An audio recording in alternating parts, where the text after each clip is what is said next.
de las firmas son las raíces de la demanda de bienes, ¿sí?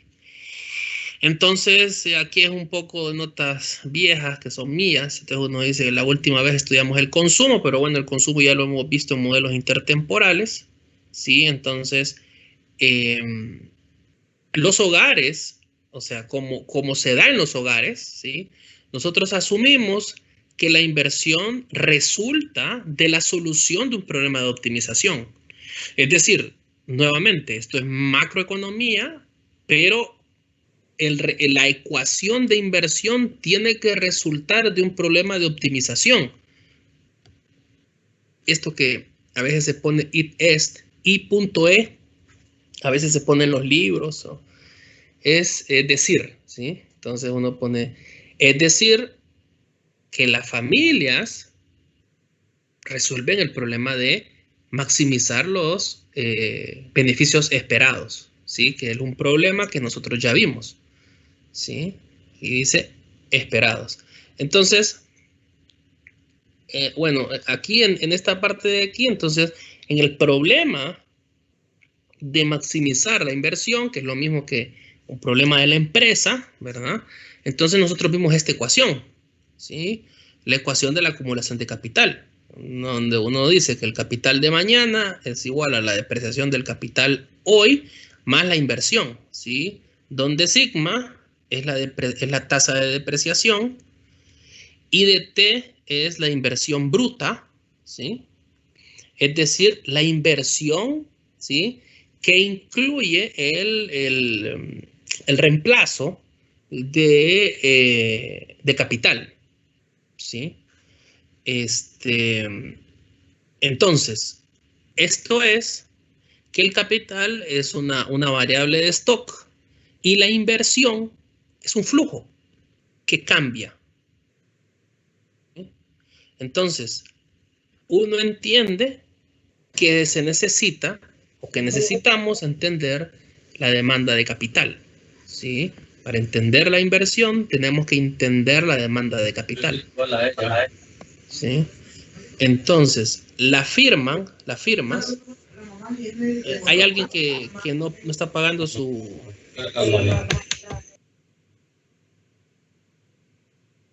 Entonces, las firmas usan el capital, ¿sí?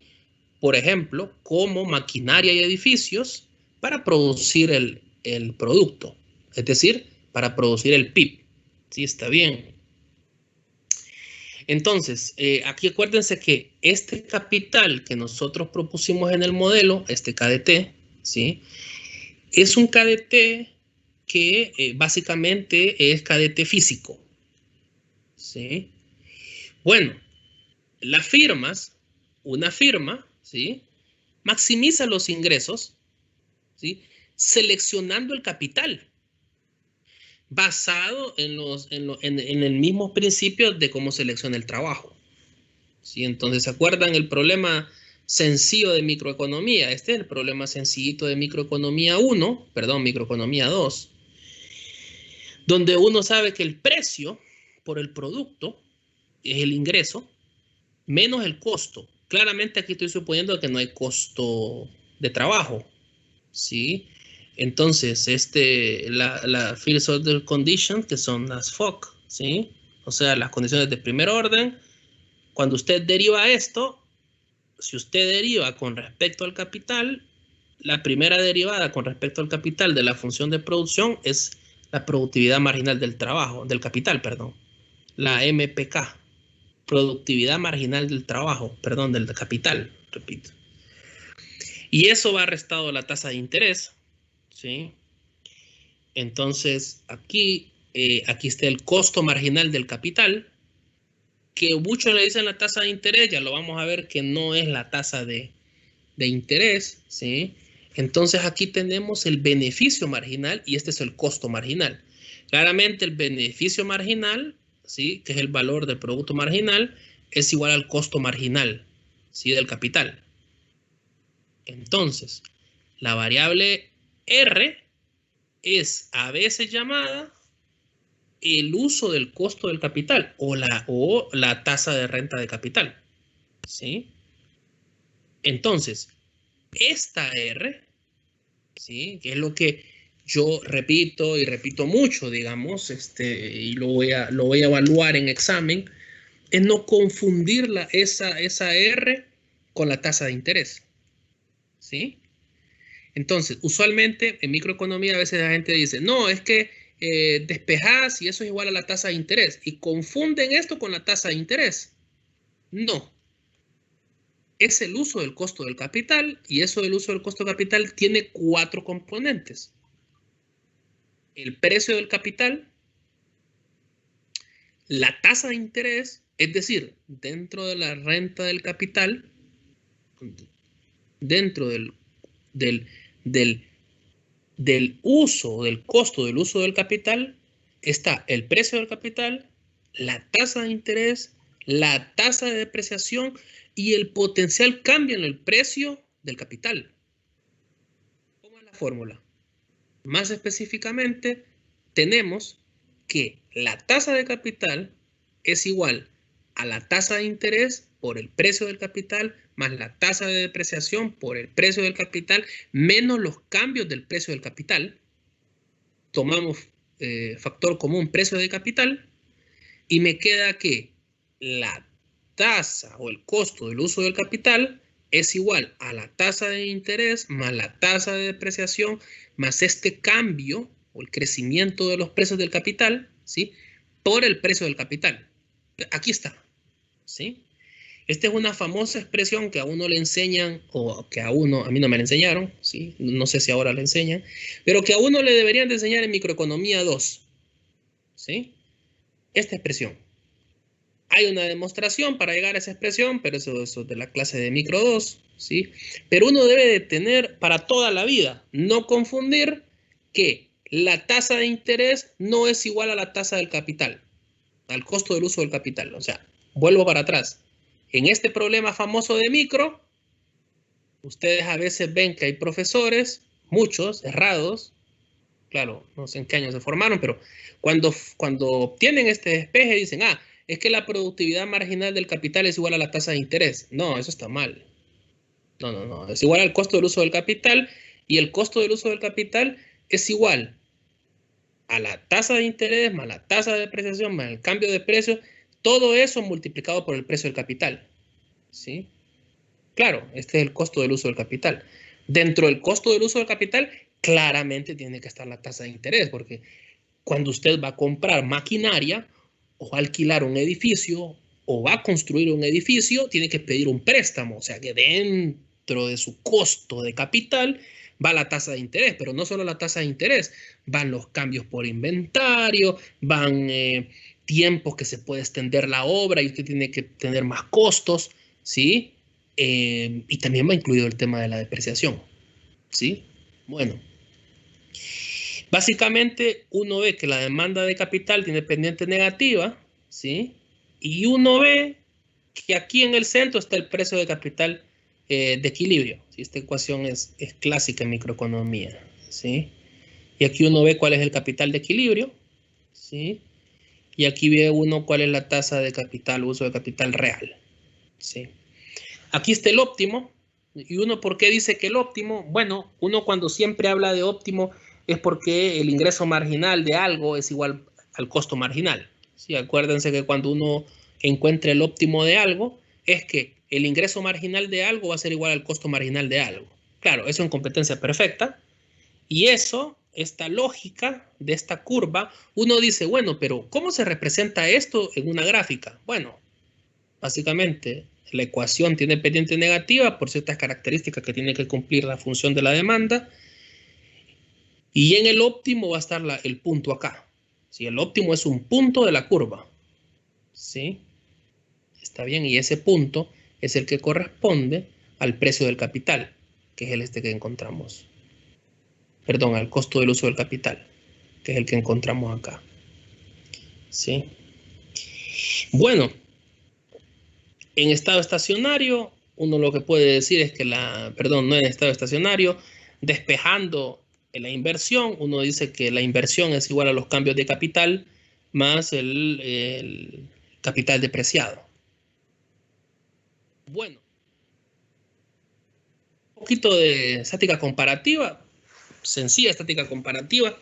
Imagínense que sube la tasa de interés.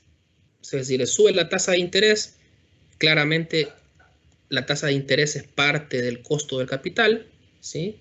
Si sube la tasa de interés, sube el costo de capital. Claro, la tasa de interés es parte del costo del capital. No es el costo de capital, es parte del costo de capital. Entonces, sube la tasa de interés. Si sube la tasa de interés, sube el costo de capital, ¿sí? Entonces uno dice, sube la tasa de interés, entonces sube el costo del capital, ¿sí? Si eso pasa, la curva se desplaza hacia arriba. Si eso pasa, entonces el capital óptimo disminuye. Y si el capital óptimo disminuye, ¿sí? Si este disminuye, la inversión disminuye, ¿sí? Aquí está. Es algo, algo lógico, ¿sí? Nada más que más elegante. O sea, ustedes se acuerdan que cuando miraban la función de la inversión en la IS solo decían, ok, es que la inversión está en función negativa de la tasa de interés. La pregunta que uno tuvo que haberle dicho al profesor es, ¿por qué? ¿Por qué la tasa de interés tiene una relación inversa con la inversión? Claro, aquí está. Esta es la verdadera cadena de relación económica, ¿sí? Este es el análisis económico que yo les voy a pedir en examen, ¿sí? Un poquito, un análisis, si se fijan, nada matemático, es muy intuitivo este análisis, ¿sí? Es un análisis básicamente muy básico, ¿sí? Muy sencillo, y parten de relaciones, ¿sí? Claramente, uno cuando va a hacer análisis económico jamás lo puede hacer sin auxiliarse de ecuaciones, ¿sí? Como les digo, si no de lo contrario, economía sería algo muy fácil, ¿sí? Bueno, otra pregunta más bonita. Imagínense que la productividad del capital, ¿sí? Supóngase que la productividad aumenta. Si la productividad aumenta, el desplazamiento no es sobre la curva, ¿sí? Sino que la curva se desplaza. Entonces, si la productividad marginal aumenta, ¿sí?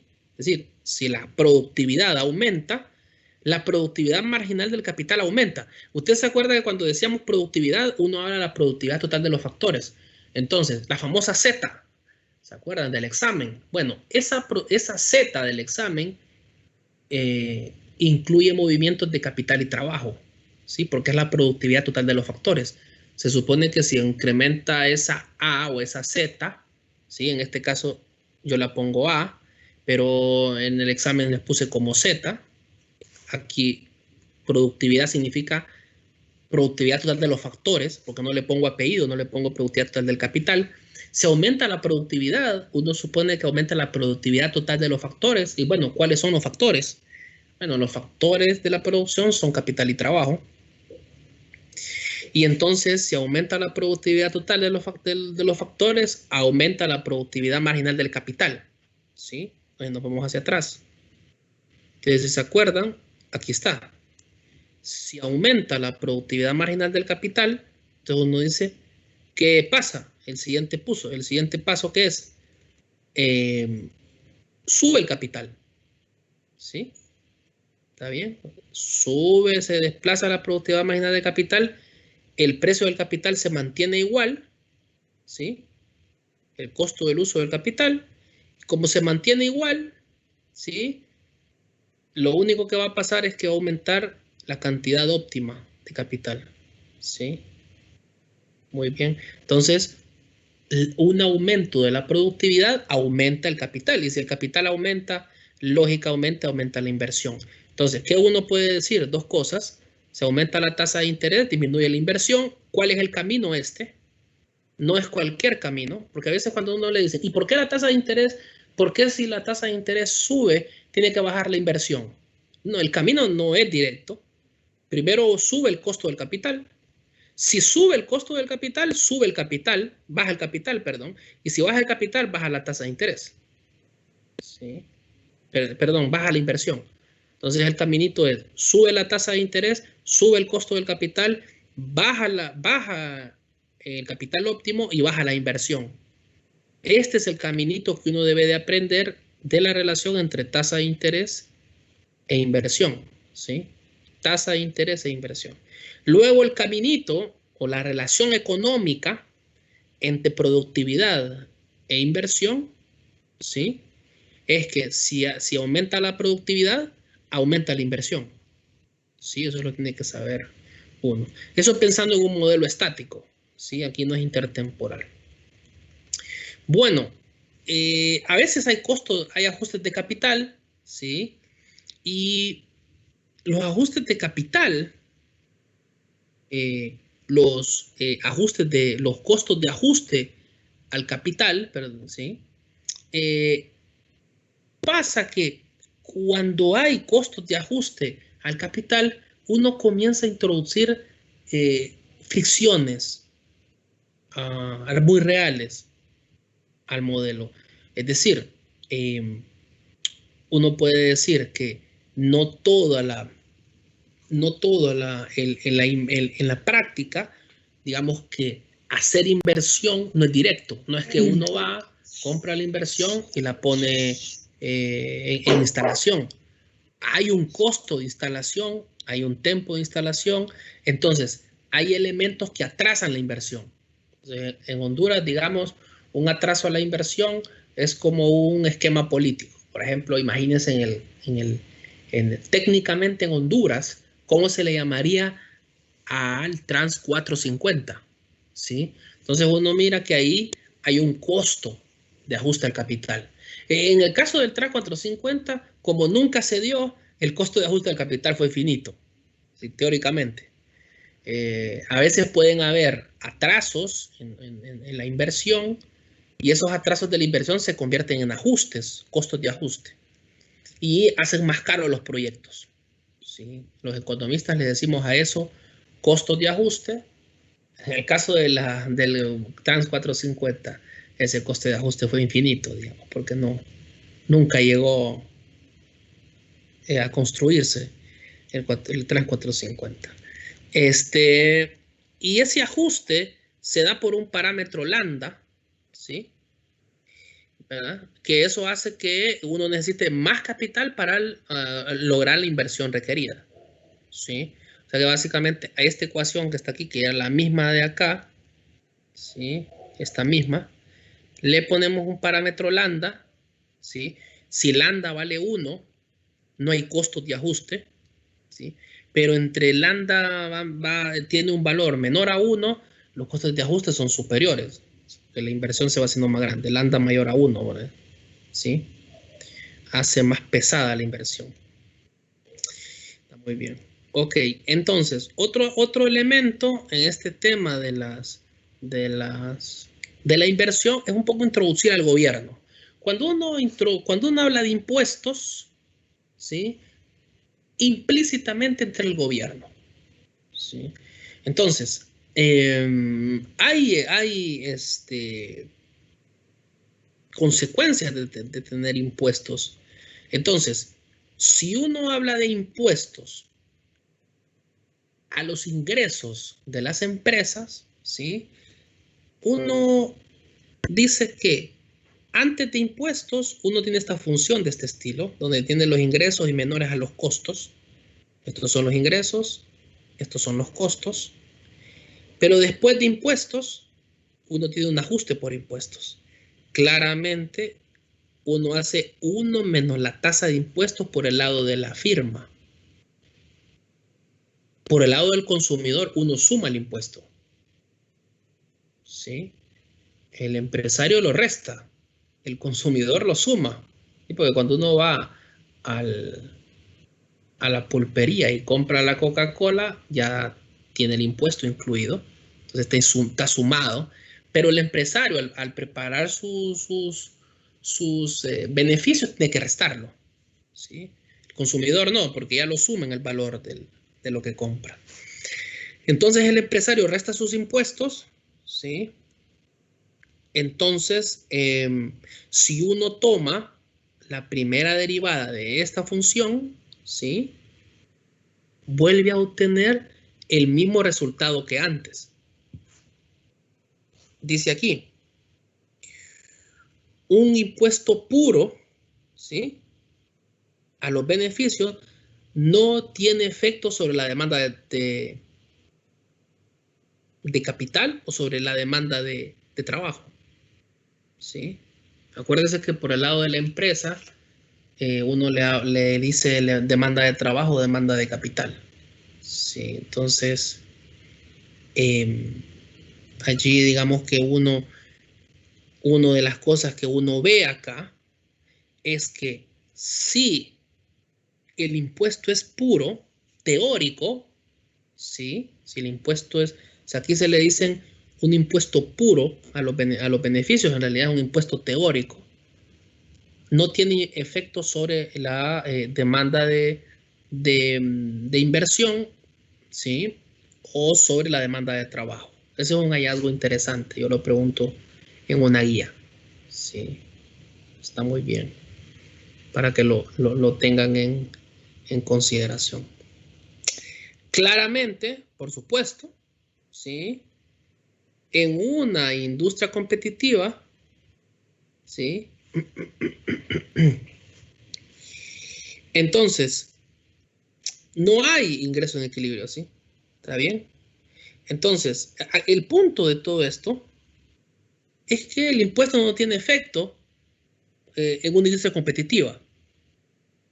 Sí, esa es la historia, porque usted me puede decir, no, bueno, ¿cómo me puede decir a mí que un impuesto a los beneficios de una empresa no tienen influencia sobre la demanda de inversión o sobre la demanda de trabajo? Claro, recuerde que estamos en una industria competitiva otra vez. Sí, ese es el detalle. A veces los libros dicen algo y uno tiene que saber en el contexto de lo que se dice. El error es garrotearse un resultado. Un poco como cuando hay economistas que, digamos, de per se, por garrote, porque el libro introductorio que leyeron en macroeconomía les dice que, digamos, mayor cantidad de dinero produce inflación. Y eso es grave, digamos, aprenderse eso. En general lo hace, produce inflación en la mayoría de los casos, pero no siempre. Entonces uno no debe de garrotearse las expresiones. Entonces, por eso es que les digo yo que aquí uno siempre tiene que ver el contexto, ¿sí?, si es competencia perfecta o no es competencia perfecta. En competencia perfecta, los impuestos a los beneficios de las empresas no tienen influencia, ¿sí? Bueno, mire cómo dice aquí, en la práctica, los beneficios, lógicamente, de la empresa son complicados de medir, principalmente por los costos, ¿sí?, por los verdaderos costos económicos. Claro, en la vida real es otra historia, ¿sí? Entonces, por ejemplo, uno de los detalles, voy a poner más abajo, uno lo que podría ver es este ejemplo, ¿sí? En general, si el impuesto está sobre el ingreso y no sobre los costos, la historia es otra, ¿sí? La historia es otra. Si ustedes se fijan, observen esta función de beneficios de la empresa y es distinta a esta. Fíjense bien que en este caso el impuesto se descuenta no solo a los ingresos, sino también a los costos. Este impuesto, que es teórico, es aplicado a ingresos y a costos, ¿sí? Bueno, note usted que también hay otro tipo de impuestos que solo se aplican a los ingresos de la empresa, no a los costos. En ese caso, sí, el efecto es distinto. ¿Sí? ¿Está bien? Entonces, aquí dice, más generalmente, algunas políticas de impuestos tienen efectos de aplicación de impuestos sobre los ingresos. ¿Sí? ¿Está bien? En este caso, nosotros podemos definir un un impuesto de ajuste al costo de capital. ¿Está bien? Aquí está. ¿Sí? Entonces, cuando hay un impuesto, ¿sí? El precio del capital sube. ¿Sí? El costo del capital, perdón, no el precio del capital. Bueno, fíjense que hay un famoso término que se llama la Q de Tobin, ¿sí? Pero eso voy a ver un poquito más adelante la Q de Tobin, ¿sí? Voy a ver la Q de Tobin y ahí el detalle es que, digamos que en la Q de Tobin lo que voy a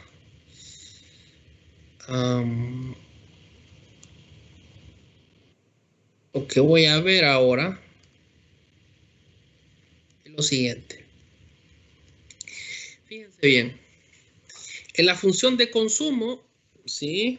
La función de consumo, el consumo está en función, lo que miraron ustedes o aprendieron en macro 1, ¿sí? En función del ingreso, en función de los impuestos, en función de los salarios y en función de la tasa de interés. Note usted que la relación entre el consumo y el ingreso es positivo, ¿sí? Teóricamente, que con los impuestos es negativo, ¿sí? Que con los salarios es positivo, pero que con la tasa de interés es incierto. Claramente, saber cuál es el efecto de la tasa de interés en el consumo depende de la posición que tenga el individuo. Es decir, si es un deudor, ¿sí? O es decir, si tiene una posición deudora o no. ¿Sí? En el tema de la inversión, ¿sí? En el tema de la inversión, básicamente la inversión tiene una relación negativa con la tasa de interés, negativa con la tasa de depreciación y positiva con la productividad, ¿sí? Fíjese bien que todas estas relaciones de la inversión uno las puede ver eh, tal cual analicé esto yo acá, ¿sí? Está bien.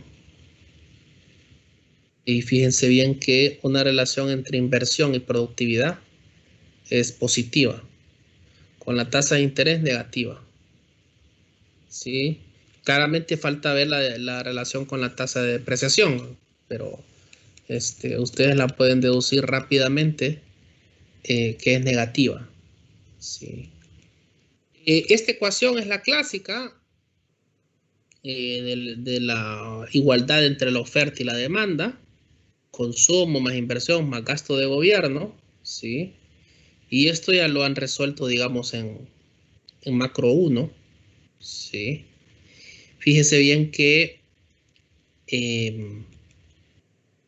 una de las cosas que uno debe de saber es que en esta relación, usted puede notar aquí, si usted esta relación de consumo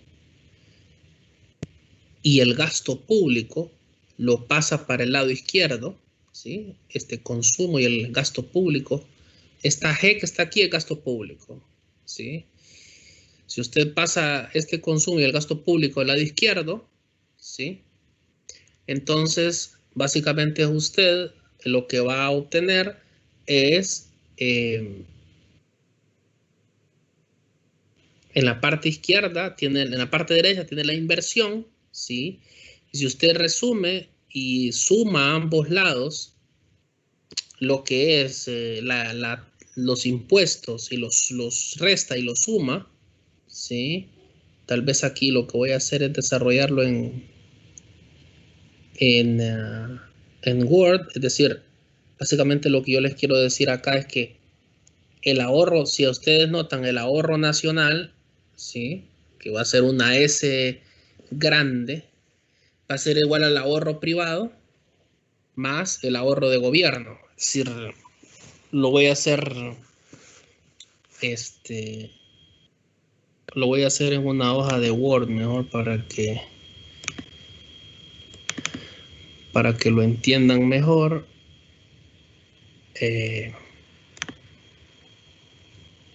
Vamos a ver. Todavía no voy a poner a pantalla, sino que estoy poniendo esto en Word. A ver, voy a sacar un rato esto.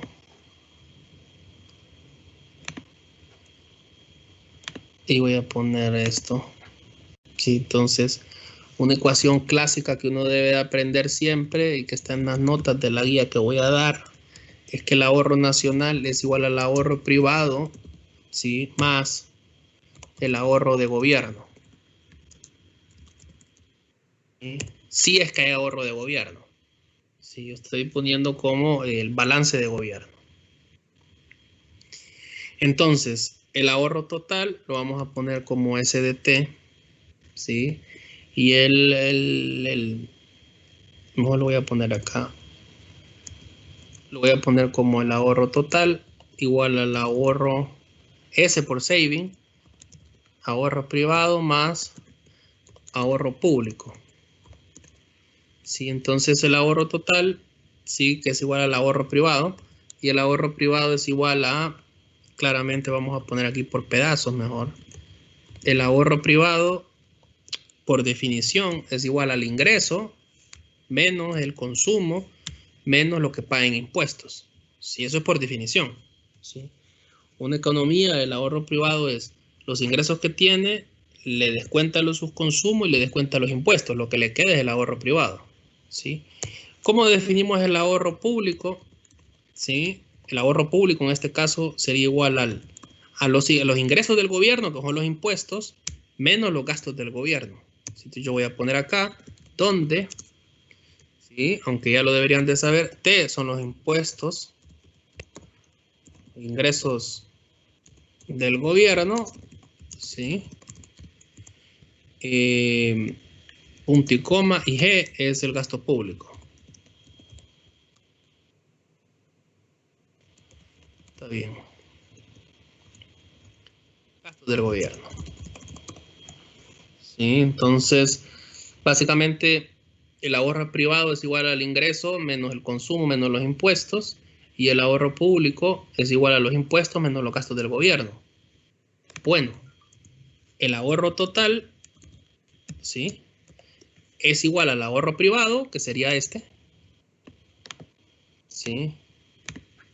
Al ahorro privado, voy a poner esto entre paréntesis, más el ahorro del gobierno.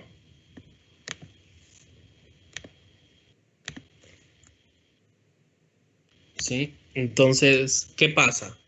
Si ustedes notan, los impuestos se cancelan. ¿Y aquí es igual esto? Al Producto Interno Bruto, a los ingresos, menos el consumo, menos el gobierno. ¿Sí? Vamos a poner aquí, pero como estamos, voy a poner, y como estamos en economía cerrada,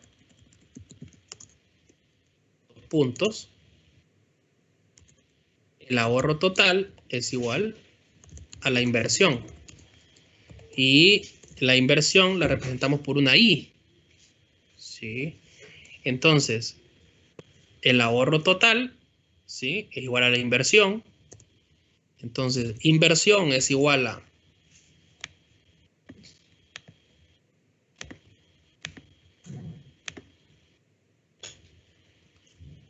a ingreso menos consumo menos gobierno, y nos dice, entonces, si ustedes despejan C y G del otro lado, Y, ¿sí? Es igual a lo normal, a C más I más G, ¿sí? Que es la ecuación que usualmente usaban en macroeconomía. 1. Entonces, hay varias formas de deducir esta ecuación. Lo único que esta ecuación es la última que uno debería de aprender. El principio fundamental de la economía es esto. Sí, yo siempre, bueno, a uno lo que siempre le enseñan bien, o como le deberían de enseñar a uno, es que la ecuación fundamental es que el ahorro, ¿sí? Se desprende de esta forma, y entender bien que el ahorro es igual a la inversión. Esta es la ecuación clave. Ahorro igual a inversión. Es decir, detrás de esta ecuación, que es una ecuación de consistencia, detrás de esta ecuación está esta relación de ahorro con inversión. Es decir, detrás de esta relación hay una relación de ahorro-inversión. Por eso se habla mucho de la IS. ¿Sí? Entonces, básicamente esta es una forma correcta de analizar estas contabilidad nacional, digamos. Analizar muy bien el tema del ahorro nacional versus ahorro privado y ahorro del gobierno, ¿sí? Y luego, tal cual van a tener que deducirme la ecuación, esta ecuación, utilizando la restricción presupuestaria de los consumidores, de los productores y del gobierno. Claramente el gobierno tiene una representación por el lado de los impuestos, ¿sí? ¿Sí? Si se nota, si ustedes notan aquí, el ahorro público nace de una relación de impuestos y gobiernos. Lo que pasa es que el gobierno en Honduras, por ejemplo, estos ingresos del gobierno son menores a los gastos, con lo cual el ahorro público es negativo. Entonces usted dice, bueno, pero ¿qué es ahorro público negativo? Ahorro público negativo es un déficit. Entonces, usted le puede decir déficit de gobierno o ahorro público negativo. ¿Sí? Entonces, uno a veces puede decir, en el caso de Honduras, en el caso de Honduras, ¿sí? En general de todas las economías del mundo, no solo de Honduras, es que los ingresos del gobierno son menores a sus gastos, claramente. Entonces, ese PUB es negativo. ¿Sí? Es decir, hay déficit presupuestario. Lo que dicen déficit fiscal. ¿Sí? Entonces hay déficit del gobierno. ¿Sí? Está bien. Entonces allí uno empieza a ver el tema del déficit fiscal y todo viene por una relación, o sea que usted note bien que el ahorro total de la economía depende del déficit fiscal del gobierno. Note usted, en Honduras estamos claros que los ingresos son menores a los gastos del gobierno y por lo tanto ese PUB es negativo, es decir, el ahorro del gobierno es negativo, es decir, hay déficit fiscal. O sea que en Honduras, este pedacito que está aquí está en rojo, es negativo. ¿Sí? Es decir, que si en Honduras hay ahorro, ¿sí? Si en Honduras hubiese ahorro, no viene del lado del gobierno, viene del lado del sector privado, es decir, de todos nosotros, empresas, familias, ¿sí? Que en su conjunto representan el ahorro privado. Si este ahorro es privado, ¿sí? Hay un problema porque ahorro es igual a inversión y la inversión no puede ser, la inversión se tiene que financiar con el ahorro. En otras palabras, en este caso, la única forma en una economía cerrada, la única forma de que se haga inversión es porque es financiada con inversión privada. Lógicamente, no lo ha, el gobierno puede hacer una inversión pública, pero al final pide dinero prestado para hacer esa inversión pública. Porque como se está endeudando con un déficit fiscal, ¿sí? Entonces va al mercado privado, ¿sí? Va a pedir prestado y ese dinero que va a pedir prestado, por ejemplo, a la banca, deuda interna, el dinero que la banca le presta es dinero de los ahorrantes. ¿Sí? Uno debe de recordar que el dinero que presta la banca es dinero de todos nosotros. ¿Sí? Del que usted ahorra, que la banca después lo presta a una mayor tasa por intermediación financiera. O, por otro lado, el gobierno pediría prestado al sector externo, pero entonces ya no estaríamos en el caso de una economía cerrada, sino que estaríamos en el caso de economía abierta. Cuando uno ya empieza a hablar de deuda externa, de ahí empezaríamos a hablar de deuda de economía abierta.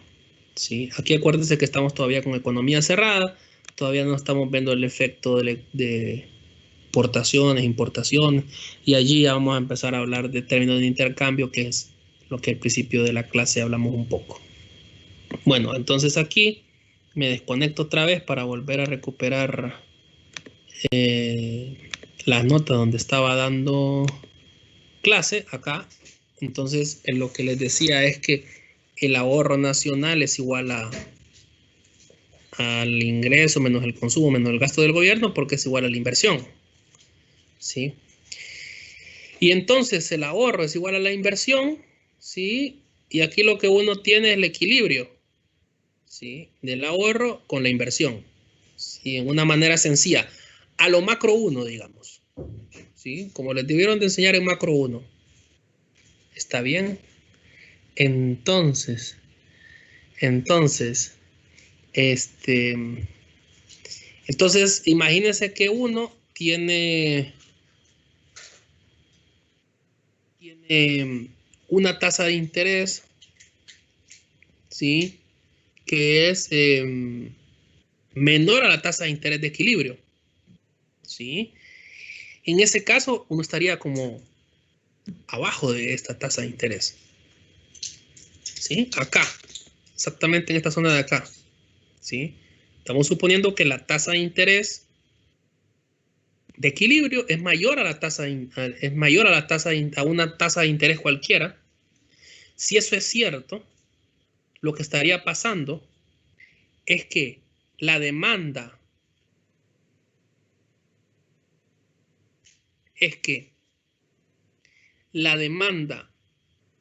de préstamos, ¿sí? La demanda de créditos es mayor, claramente, a la oferta de créditos, ¿sí? Imagínense que la tasa de interés esté por acá, aquí abajo. Si está por aquí abajo, la demanda de créditos es mayor, perdón, a la oferta de créditos. ¿Qué es lo que dice acá? ¿Sí? Demanda de créditos mayor a la oferta de créditos, ¿sí? Entonces, alternativamente, ¿sí? Uno podría decir que la demanda de bienes es mayor a la oferta de bienes. Mire que es distinto, ¿sí? Pero es equivalente. En general, el espejo del esquema de oferta y demanda de bienes está por el tema del mercado de créditos. Uno debería de analizar en principio el mercado de créditos y luego el de bienes y servicios, ¿sí? Entonces, bueno, este es otro ejemplo, un ejemplo un poco que les voy a poner en examen, un ejercicio sencillo, ¿sí? Es al estilo macro 1, donde básicamente lo que yo les doy es una función de producción. Esta es la oferta agregada, ¿sí? Esta es la oferta agregada. ¿Se han fijado ese ejercicio, ese juego de hablar de demanda agregada, oferta agregada? Bueno, la oferta agregada se representa con una cup doublet de este estilo y la demanda agregada es la misma que han estado analizando en macro 1, ¿sí? El capital es fijo. Si el capital es fijo, estamos en el corto plazo, ¿sí?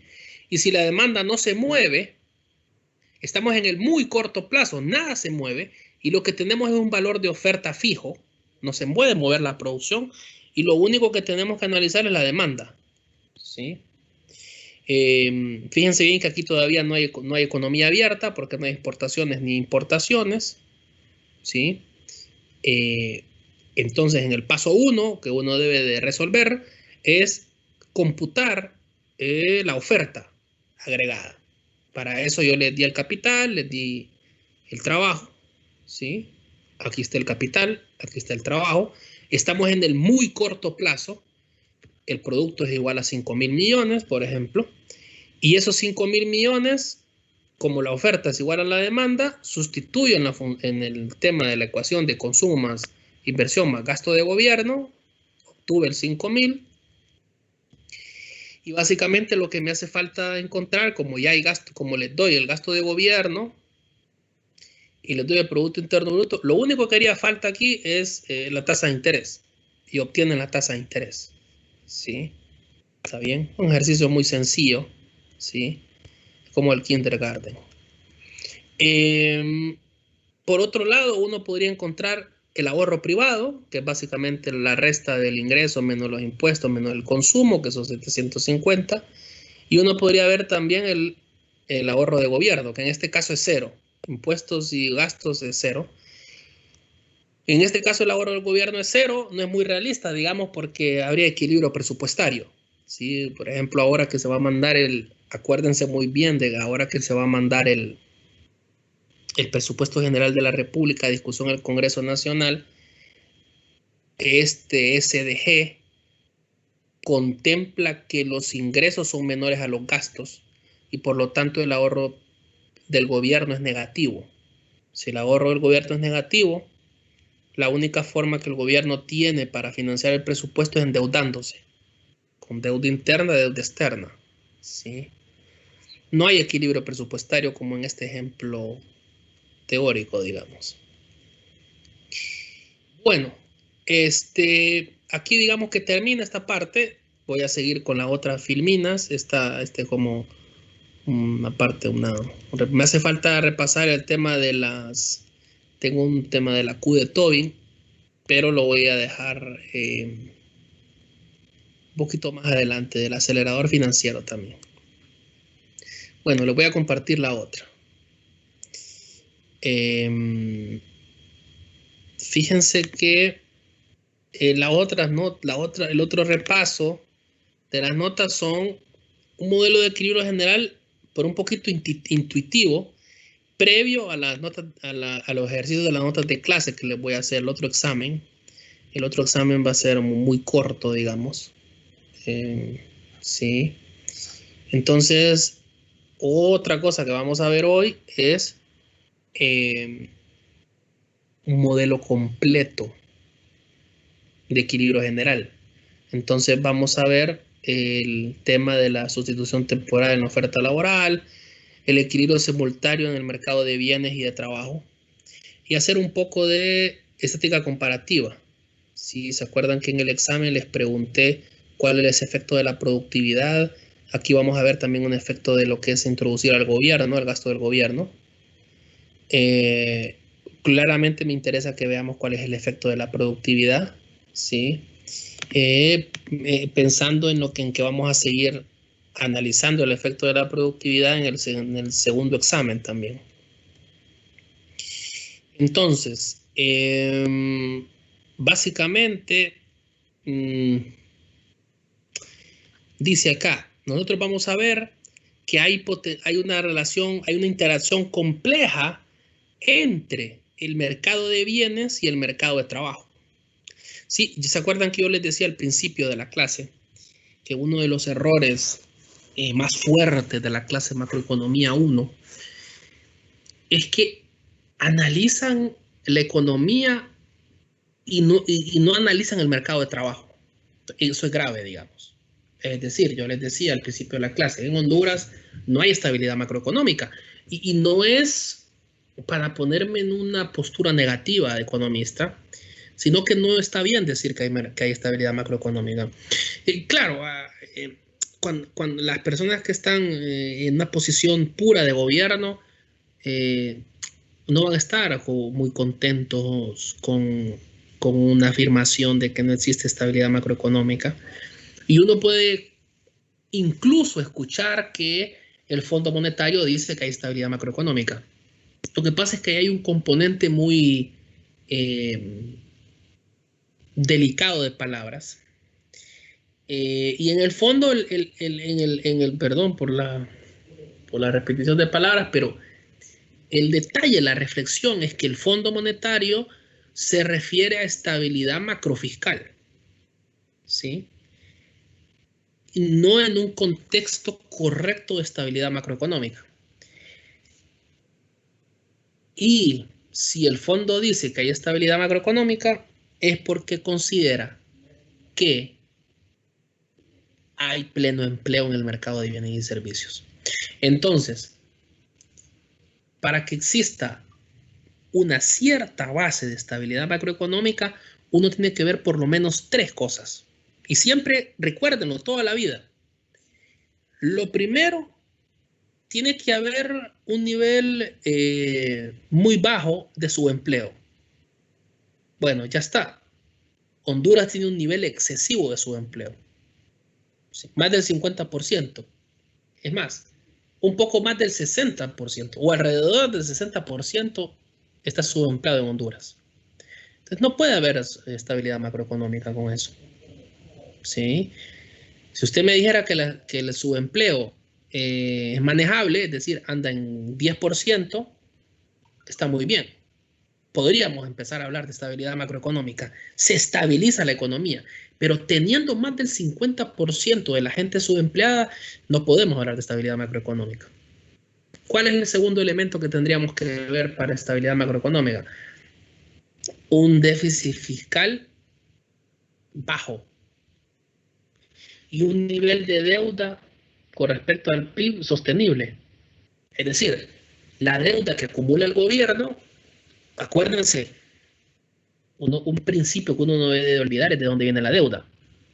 Imagínese que usted todos los días se esté endeudando en la pulpería y se endeuda con una Coca-Cola y luego con una Coca-Cola y luego con una Coca-Cola. Entonces, todo eso imagínense que son déficits diarios.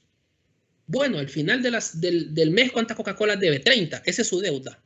¿Y cuál es la deuda del tipo? Dicen 30. ¿Cómo la acumuló? Con déficits diarios. Bueno, lo mismo pasa con el gobierno. El gobierno va teniendo déficit todos los años y por lo tanto va acumulando deuda. Es decir, la deuda del gobierno es la suma de los déficits fiscales. Ok, ese es un principio básico. Si la deuda no es sostenible, significa que el déficit fiscal ha sido explosivo. Entonces usted me va a decir, ¿y en Honduras cómo ha sido? Bueno, con toda la discusión que se puede hacer alrededor del gobierno, el déficit fiscal en los últimos años ha sido bajo, menos este que va a ser muy alto. Usted me va a decir, ¿es bueno o es malo? Esa es otra historia. Es otra discusión. Ahí podemos tener otra discusión. Que el déficit fiscal ha sido bajo, indiscutiblemente ha sido bajo. ¿Sí? Que sea bueno o malo, otra historia. ¿Sí? Ahí tenemos que entrar a otra discusión. Ahora, es decir, hemos tenido, entre comillas, en los años recientes, una situación equilibrada de finanzas públicas. Pero usted me va a decir, sí, pero hay un derroche. Sí, pero acordémonos que estamos en el agregado. No estoy hablando de un tema de eficiencia del gasto. Usted me puede decir a mí, no, pero es que el problema es que yo estoy viendo porque yo miro a tal persona que hay un derroche de recursos y el gobierno bota tanto gasto público que se robaron los hospitales. Bueno, espérese. Otra vez, hablamos bien. Eso es de eficiencia del gasto. No estoy hablando de eficiencia del gasto público. Esa es una clase de finanzas públicas. ¿Está bien? Estoy hablando del déficit fiscal. El resultado del déficit fiscal en los últimos años ha sido bajo. ¿Es bueno o es malo? Otra discusión. La podemos tener. Cuando quieran podemos tener una plática sobre si ha sido bueno o ha sido malo. Ahora, que la deuda sea sostenible está difícil sostener que la deuda sea sostenible. ¿Sí? ¿Por qué? Por un principio. Nos hemos endeudado tanto o nos endeudamos tanto con un bono soberano en 2013 que nos está costando valor de tarjeta de crédito. Quiero decir, es una deuda muy cara. Parte del presupuesto general de República de Honduras es servicio de la deuda, es decir, pagar intereses de deuda. Prácticamente un tercio del presupuesto se va en eso. ¿Sí? Entonces, utilizamos muchos recursos del presupuesto para pagar intereses de deuda. Ese es un problema. Sí, ese es un problema porque en el largo plazo se lo voy a poner de esta forma.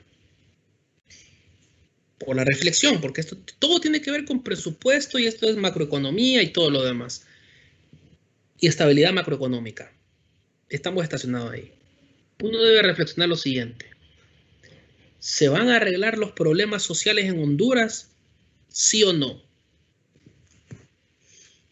Quisiera decir que sí. Soy optimista que sí.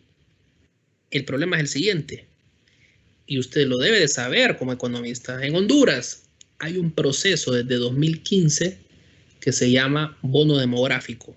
Comenzó en 2015.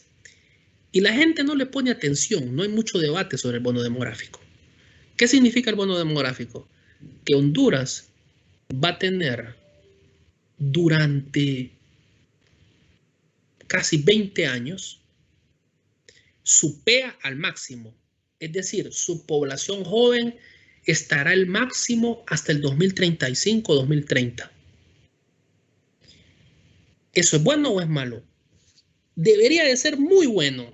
Por eso se le llama bono demográfico. Porque ¿qué debería de pasar? Toda la gente debería estar ingresando al mercado laboral, pagando impuestos, ahorrando dinero, fortaleciendo el sistema de pensiones. Pero en Honduras no pasa eso. En Honduras pasa que un montón de gente está excluida de estudiar, ¿sí? Un montón de personas están excluidas no solo de estudiar, de tener un ingreso. Son personas pobres. Y si son personas pobres, no pueden tributar como deberían de tributarle al gobierno.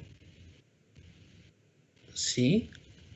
Pero más allá de eso, no puede tener un consumo digno para mantener a su familia. Y luego de eso, como su consumo es bajo y no es el consumo que deberían de tener, tenemos un Producto Interno Bruto bajo. Claro, una sociedad pobre, un país pobre, no es sociedad pobre, no es lo correcto, es sociedad pobre, una población pobre no consume el nivel que debe de consumir y por lo tanto su Producto Interno Bruto es más bajo. Entonces, claro, el consumo es más bajo, no tributan tanto, pero si no tributan tanto, ¿quién paga entonces los servicios sociales de estas personas? Porque si una persona no tributa lo suficiente, ¿quién financia los hospitales y las escuelas? Pero usted me va a decir, sí, pero en realidad nadie, porque el poco dinero que se recauda se lo roba a la gente, se lo roban X personas. Bueno, está bien, pero eso es otra discusión. No voy a empezar a discutir temas de corrupción porque es otra historia también. Vamos a suponer que estas personas necesitan y demandan servicios sociales, demandan servicios, demandan bienes. Bueno, demandan educación, demandan salud, pero no tributan lo suficiente. Pero no porque sean culpables de tributar, es porque no tienen las oportunidades. Bueno, si no tributan lo suficiente, ¿quién paga esos servicios sociales? Tiene que pagarlos el gobierno. ¿Quién paga la universidad? Porque claramente usted paga una parte de lo que cuesta la universidad. Pero lo que verdaderamente cuesta la universidad no lo paga. ¿Quién lo paga? Los impuestos de las personas. Pero tampoco es que esos impuestos son exageradamente grandes, porque no toda la gente puede tributar. Por otro lado, hay mucha gente que evade impuestos y otra gente que está muy exonerada de impuestos. Entonces usted ve todo un esquema, digamos, desordenado, históricamente desordenado, no de ahora, de siempre. Entonces, usted ve que tenemos un problema fiscal en realidad. Claramente estamos viviendo el corto plazo, vemos el déficit fiscal bajo y nos ponemos contentos. Pero hablar de sostenibilidad de largo plazo lo pongo en interrogante. Esa es la segunda patita. La tercera patita viene por el lado monetario. Inflación, reservas internacionales. Por ahí nos manejamos muy bien, digamos. Banco Central ha sido muy responsable. Sí, igual la Secretaría de Finanzas tiene un personal muy responsable, ¿sí? Pero al César lo que es del César, también hay cosas que mejorar. Mi punto es que no podemos hablar de estabilidad macroeconómica. ¿Está bien? Bueno, por eso hago la reflexión sobre el mercado de trabajo. Siempre. ¿Sí? Mercado de trabajo, uno no puede hablar de macroeconomía, despegar la macroeconomía del mercado de trabajo. Si el mercado de trabajo no camina bien, no va a caminar bien la macro. Usted puede obtener un buen resultado de déficit fiscal y de inflación, pero eso no significa que la macro esté bien. ¿Sí? Que con eso nos sirve para cumplirle al fondo muy bien. Sí, porque nosotros al fondo solo necesitamos tener inflación baja, un déficit fiscal controlado, ¿sí? Y no estar pensando en tipo de cambio fijo. Y les cumplimos. Podemos buscar una reforma del ENE por ahí, ¿sí? Pero con esas con 4 cositas que le cumplamos al fondo, que no son cualquier cosa, es suficiente, ¿sí? La reflexión que uno tiene que hacer es que el fondo no nos va a pedir cosas sobre el subempleo. Esa es una cosa que uno tiene que pensar bien. Bueno, entonces,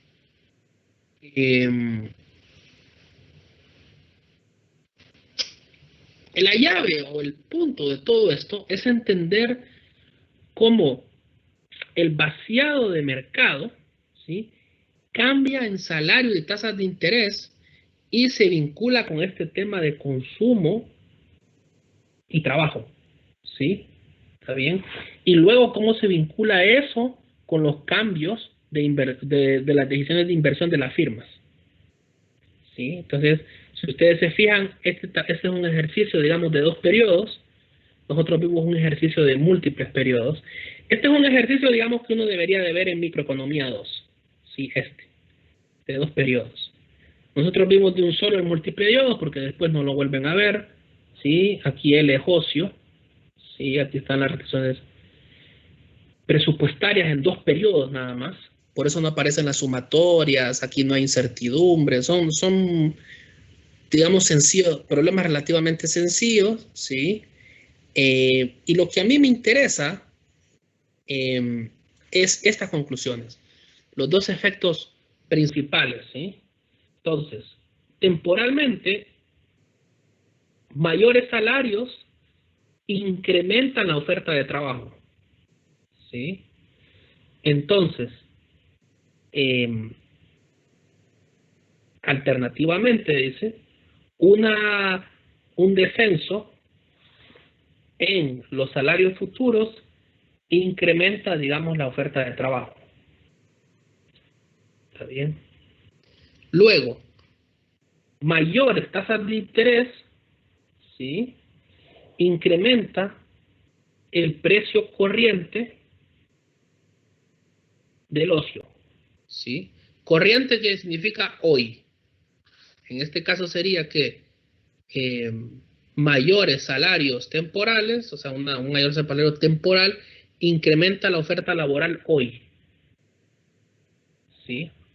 Y aquí es como mayores tasas de interés incrementan el precio del salario, del ocio, perdón, hoy, ¿sí? Claramente relativo al ocio futuro, ¿sí? ¿Alguien me quiere preguntar algo? Si alguien me va a preguntar algo, eh, lo escucho. Creo que alguien me había levantado la mano, pero no lo había visto. Bueno, sigo. ¿Cómo mira uno la relación esto de la oferta de trabajo? Uno tiene el salario, tiene la cantidad de trabajo, ¿sí? Claramente un cambio en la tasa de interés, ¿sí?, desplaza la curva de oferta de trabajo. Y ese es el punto, ¿sí? La oferta de trabajo se mueve con la tasa de interés. ¿Está bien? Que digamos es una relación que uno debe tener claro en macroeconomía, ¿sí? La tasa de interés tiene efectos en el mercado de trabajo. Y note usted que en Honduras, haciendo un paréntesis, las tasas de interés son muy altas, ¿sí?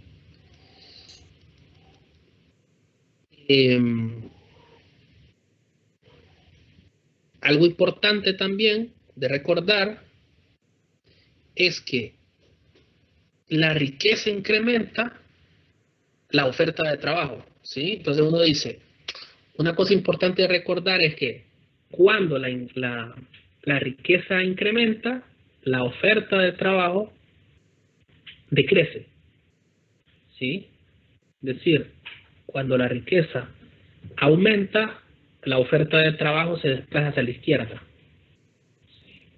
¿Está bien? Periodo 1 y periodo 2. Note usted que esto de periodo 1 y periodo 2 se hace referencia al hoy y al mañana. ¿Sí? ¿Está bien?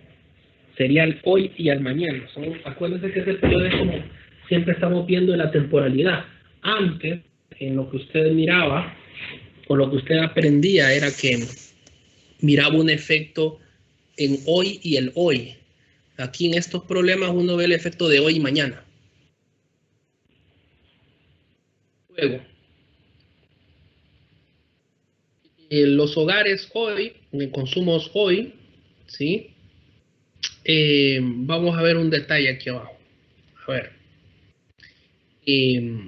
Claramente, lo que uno debe de ver, ¿sí? Es que los efectos de la tasa de interés tienen, digamos, cambios en las curvas de consumo también, ¿sí? Entonces uno ve, por ejemplo, que en el caso del consumo hay un desplazamiento de la curva, ¿sí? Según se mueve la tasa de interés o según se mueve la riqueza, ¿sí? En este caso la riqueza expresado por el tema del ingreso. Vamos a ver. Ahora, esto es un poco intuitivo, ¿sí? De la relación consumo-ingreso. ¿Sí? Fíjese bien que la relación consumo-ingreso a la mitad tiene una relación con la tasa de interés, ¿sí? Pero note usted que uno de los detalles que, que uno debe de ver es que aunque parezca, y eso le tiene que servirle como de reflexión, es que uno ve que la tasa, hay un movimiento de tasa de interés hoy y tasa de interés mañana, ¿sí? Y eso hace que se mueve el consumo, ¿está bien? Eh, Luego, fíjese bien que también tenemos la relación de la demanda de trabajo. Allá teníamos la oferta de trabajo, aquí oferta de trabajo, y en la oferta de trabajo hay una relación positiva con la tasa de interés. Note usted que no está con respecto que la variable que está a la mitad moviendo las curvas, ¿sí? Quien puede desplazar movimientos que desplazan a la curva es la tasa de interés. Claramente, movimientos a lo largo de la curva son movimientos en salario, ¿sí? Y en el caso de la demanda de trabajo, ¿sí? El detalle es el siguiente. Depende mucho de la productividad, ¿sí? Claramente, uno lo que ve es que mayor productividad desplaza la curva de demanda de trabajo, ¿sí? Y también mayor productividad desplaza la curva de demanda de capital o de inversión, de la demanda de inversión, digamos. Que era lo que uno tendría que ver en el examen. Lo que yo esperaba ver en el examen un poco era el efecto de la productividad en el resto de variables y uno tendría que ver que la productividad tiene un efecto positivo en la inversión, ¿sí? Y si hay un efecto positivo en la inversión, hay un efecto positivo en el producto, ¿sí? Bueno,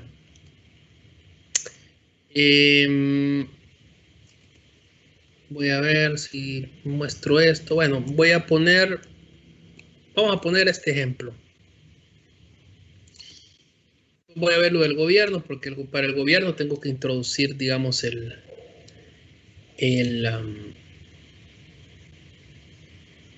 ¿cómo se llama? Impuestos para introducir al gobierno. Entonces imagínense que hay un incremento en la productividad. Si hay un incremento en la productividad, el efecto se va por el producto marginal del capital o por el producto marginal del trabajo, ¿sí? Porque el aumento en productividad sería la productividad total de los factores. Y hay dos tipos de productividad: productividad marginal del trabajo, productividad marginal de capital. Claramente lo que uno ve es que lo que va a mover, lo que la productividad mueve, ¿sí? Es la demanda de trabajo.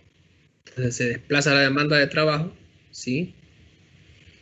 Tengo la función de producción, la clásica función de producción que ustedes conocen.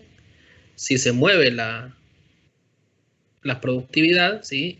Esta curva se mueve hacia arriba, ¿sí? También.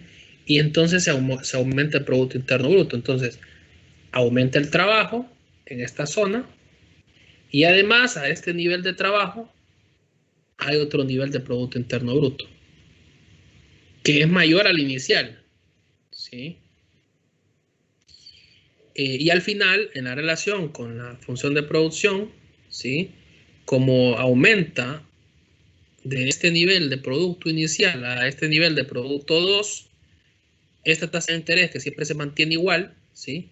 Lo único que hace es desplazar la oferta, la demanda, perdón, de bienes. ¿Está bien?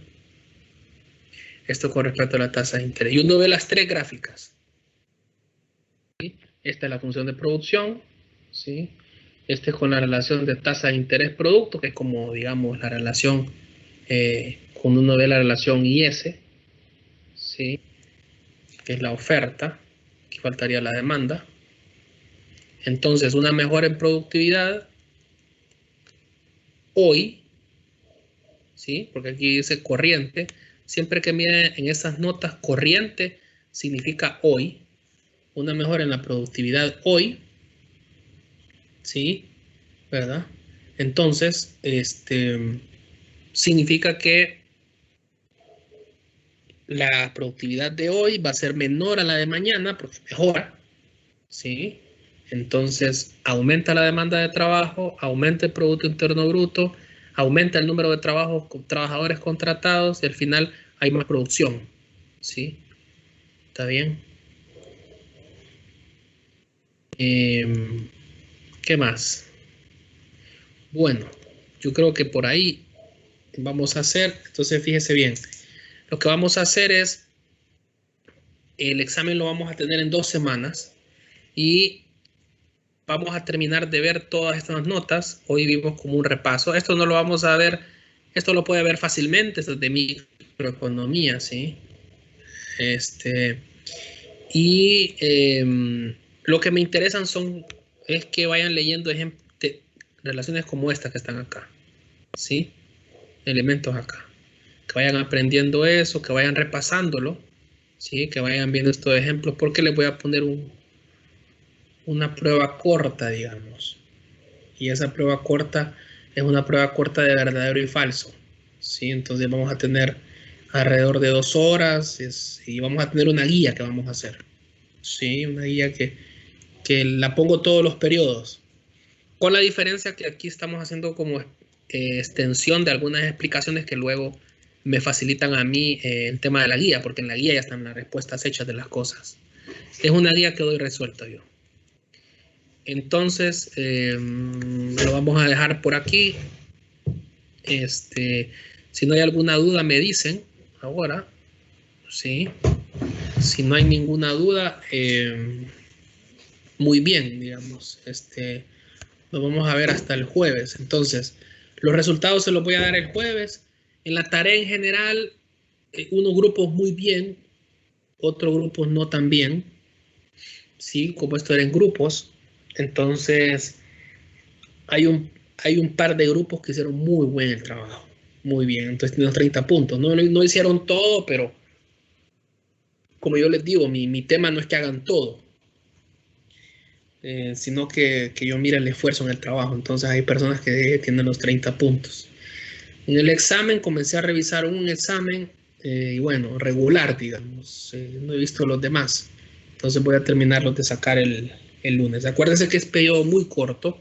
Entonces el examen, vamos a tener esta semana de clases, vamos a tener el laboratorio el fin de semana otra vez, porque yo vuelvo a repetir otra vez otro RBC en el segundo examen.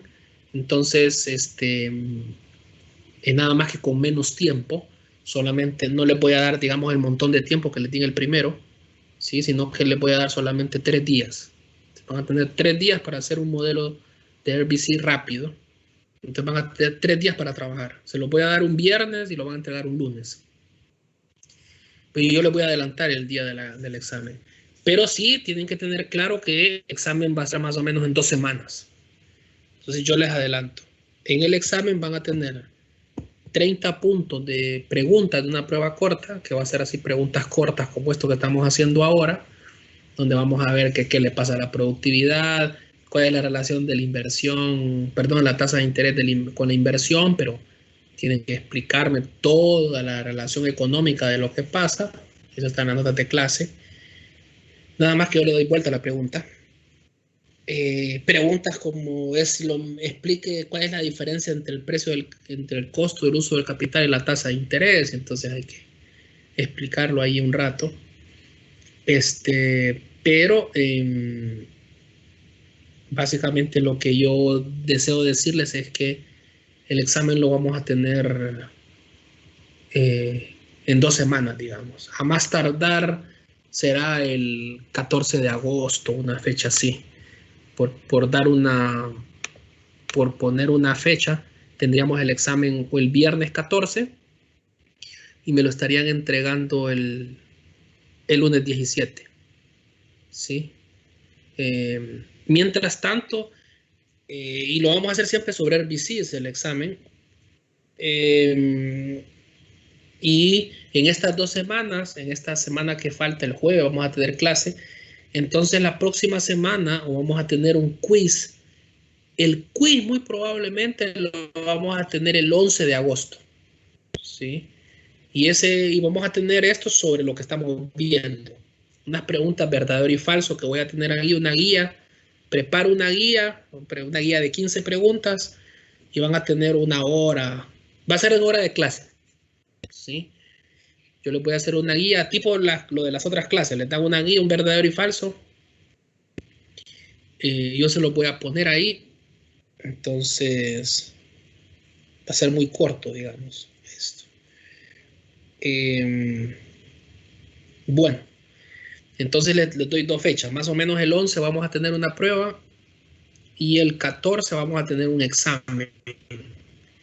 Otra vez el examen va a ser un RBC, les repito, para que se vayan preparando. O sea que van a tener laboratorio con Edri y Gabriel este viernes y sábado otra vez a repasar lo que no entendieron del examen.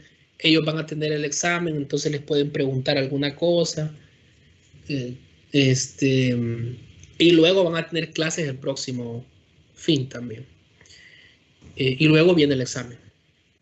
Ya con eso ahí tenemos los 2 parciales, no vamos a hacer mucho más. Y de ahí viene la época de la recuperación y la reposición. ¿Sí? No les puedo decir cómo van porque no hemos terminado. No he terminado de revisar exámenes. Con 30 puntos no puedo decirles mucho. Sí, dígame, Cari. Sí, vamos a volver a utilizar. Sí, siempre. El programa que vamos a usar va a ser siempre el programa que vamos a utilizar va a ser Dinare MATLAB. Sí, totalmente.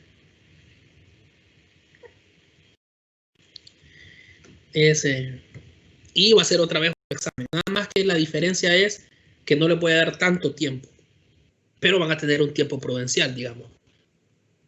Viernes, sábado y domingo es suficiente. El examen me lo van a entregar el domingo en la noche. ¿Sí? O sea que van a tener todo el viernes, todo el sábado, todo el domingo. ¿Sí? Pero no es que el examen dura 72 horas. O sea, el examen se puede hacer perfectamente en 3 horas. ¿Sí? Eso es para que puedan descansar, trabajen una hora un día, otra hora otro día, otra hora otro día y ya está. Resuelvan el examen. ¿sí? Bueno, eso es más o menos así. Les voy a compartir, ¿por qué no les compartí al final la nota de clase? Por una razón. En la última nota de clase que yo expuse, venía resuelto un ejercicio del examen. Y no pude, por más que quise despegar la hoja, no pude. Entonces era como darles el examen, ¿sí? Entonces, digamos que después no les envié por eso la nota de clase. Claramente, yo tengo que subir estas dos notas que hoy les enseñé, que no están completamente explicadas, en el sentido de que no las expuse todas, las voy a subir al campus, pero además les voy a subir esas notas finales también, ¿sí? Luego al final vamos a tener una lectura sobre las notas de clase de Martín Uribe. Esa va a ser como el tercer examen, ¿sí? Donde van a leer las notas de Martín Uribe y van a exponer. Todos los días les voy a dar un tema y ese día sí solo se van a conectar 2 personas. Entonces ahí va a estar. Les voy a dar 10 minutos a cada uno, se conectan, se salen uno entre el otro. Ese va a ser el tercer examen, ¿sí? Pero eso lo vamos a discutir en la semana del 17 al 28, que es lo último que tenemos, ¿sí? O sea que tenemos poco tiempo, tenemos solo este mes nada más. Bueno, si no hay nada más, nos escuchamos el jueves otra vez en clase sin problema. Vamos a tener clase el jueves, ¿sí? Entonces, cuídense mucho. Hasta el jueves.